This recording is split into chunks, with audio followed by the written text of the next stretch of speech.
Third language உனக்கு ஃப்ரீயாவே கொண்டு வந்து கொடுக்குறாங்க. அதை படிக்கிறதுக்கு உனக்கு என்ன பிரச்சனை அப்படின்னு சொல்றாங்க. ஒரு 100 பிள்ளைங்கள ஒரு 10 டீம் 10 லாங்குவேஜ் படிக்கணும்னு சொல்றாங்க. இப்போ 10 லாங்குவேஜுக்குள்ள டீச்சர்ஸை உங்களால ரெடி பண்ண முடியுமா? நான் தேர்ட் லாங்குவேஜ் படிக்கணும் விருப்பம் இருந்தா எங்க வேணாலும் நான் டியூஷன் போய் படிச்சுக்கலாம். அதுக்கு நீங்க இதை படிச்சு அவனும் ஃபோர்ஸ் பண்றது அப்படின்றது ஒரு எதிர்ப்புக்குள்ள ஒரு விஷயம் தான். இப்ப தேர்ட் லாங்குவேஜ்ன்றது விருப்ப மொழியா இருக்கலாமே தவிர அது திணிப்பு மொழியா இருக்கக்கூடாது.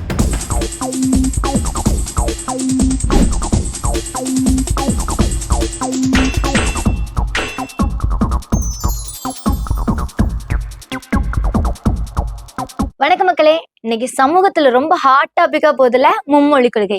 மும்மொழி கொள்கையை பத்தி நான் என் ஃப்ரெண்ட்ஸ் கிட்ட என் ஃபேமிலிஸ்ட் எல்லாம் விசாரிச்சப்ப என்ன தெரியுமா சொன்னாங்க? தேர்ட் லாங்குவேஜ் உனக்கு ஃப்ரீயாவே கொண்டு வந்து கொடுக்குறாங்க. அதை படிக்கிறதுக்கு உனக்கு என்ன பிரச்சனை அப்படின்னு சொல்றாங்க. சரி, தேர்ட் லாங்குவேஜ் எந்த லாங்குவேஜா வேணாலும் இருந்துட்டு போகுது. அத்தனை லாங்குவேஜுக்கும் நம்ம தமிழ்நாடு அரசாங்கத்தால இல்ல சென்ட்ரல் கவர்மெண்டால டீச்சர்ஸ் வைக்க முடியுமா? நீங்க யோசிச்சு பாருங்க. டீச்சர்ஸ் வைக்க முடியும் அப்படின்னா கண்டிப்பா அது சாத்தியம் தான் மும்மொழி கொள்கை. இப்ப நான் கன்னடத்துல படிக்கணும் அப்படின்னா நான் என்ன பண்ணணும்? முதல்ல ஒரு ஸ்கூல்ல படிச்சுட்டு இருக்கேன். இப்ப எனக்கு ஒரு தேர்ட் லாங்குவேஜ் படிக்கணும்னு ஆசைன்னு வச்சுக்கோங்க. அதுவும் கன்னடமா இருக்கட்டும்.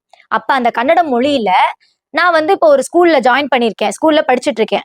அப்ப அந்த டைம்ல என்ன நடக்குதுன்னா, எனக்கு ஒரு டீச்சர் தேவைப்படுது. நான் இங்கிலீஷ் அவ்வளோக்காலாம் படிக்க மாட்டேன், தமிழ் தான் படிப்பேன், கன்னடம் படிக்கணும்னு ஆசைப்படுறேன்.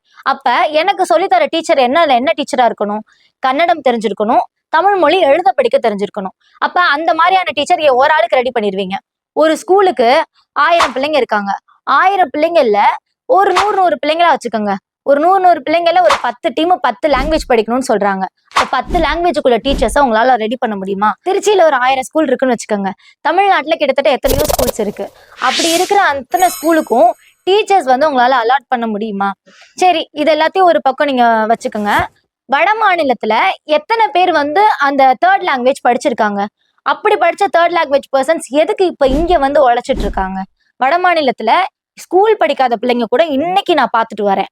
இன்னும் அந்த சின்ன குழந்தைங்க 5 வயசு இருக்கும், 10 வயசு இருக்கும், ஸ்கூலே படிக்க முடியல. அங்க எப்படி அவங்களுக்கு தேர்ட் லாங்குவேஜ் நீங்க கொண்டு போய் சேர்ப்பீங்க?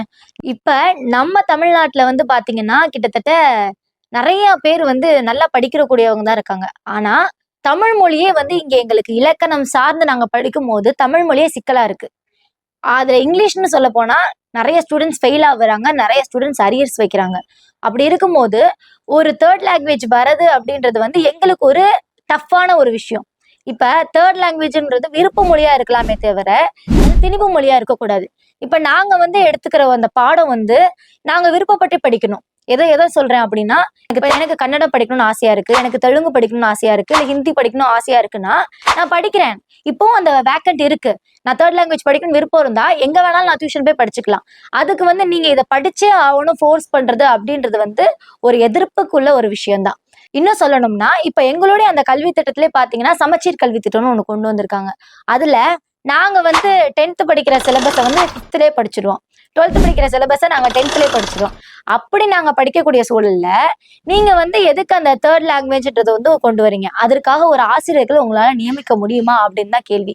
இது எல்லாம் சாத்தியம் அப்படின்னா தேர்ட் லாங்குவேஜ் வரதுல எங்களுக்கு ஒரு பெருமிதமான எதிர்ப்பு இல்லைன்னே நாங்க அந்த இடத்துல சொல்லலாம். இன்னும் குறிப்பா நான் 2 விஷயம் தான் சொல்லணும்னு ஆசைப்படுறேன். அதுல ஒண்ணு என்னன்னா, இந்த சிபிஎஸ்சி ஐசிஎஸ்சி ஸ்கூல்லாம் இருக்குல்ல, அந்த மாதிரியான ஸ்கூல்ல எல்லாம் நீங்க சொல்ற அந்த மும்மொழி இருக்குன்னே வச்சுக்கோங்க.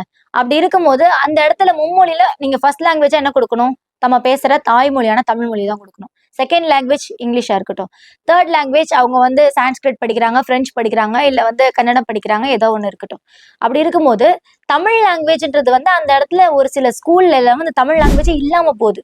அப்ப நீங்க என்ன பண்ணணும்? அந்த இடத்துல முதல்ல தமிழ் மொழியை கொண்டு வாங்க. மும்மொழி தானே, அப்ப அந்த இடத்துல தமிழ் மொழி வரணும்ல. இது ஒரு விஷயம்.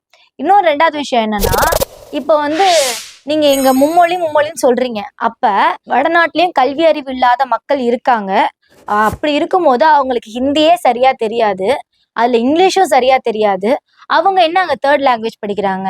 நம்ம ஃபோக்கஸ் எப்பவுமே குமுதான்ற மாதிரி உங்க ஃபோக்கஸ் எப்பவுமே தமிழ்நாட்டுல இருக்க வேணாம் அப்படின்றத என்னோட கருத்து.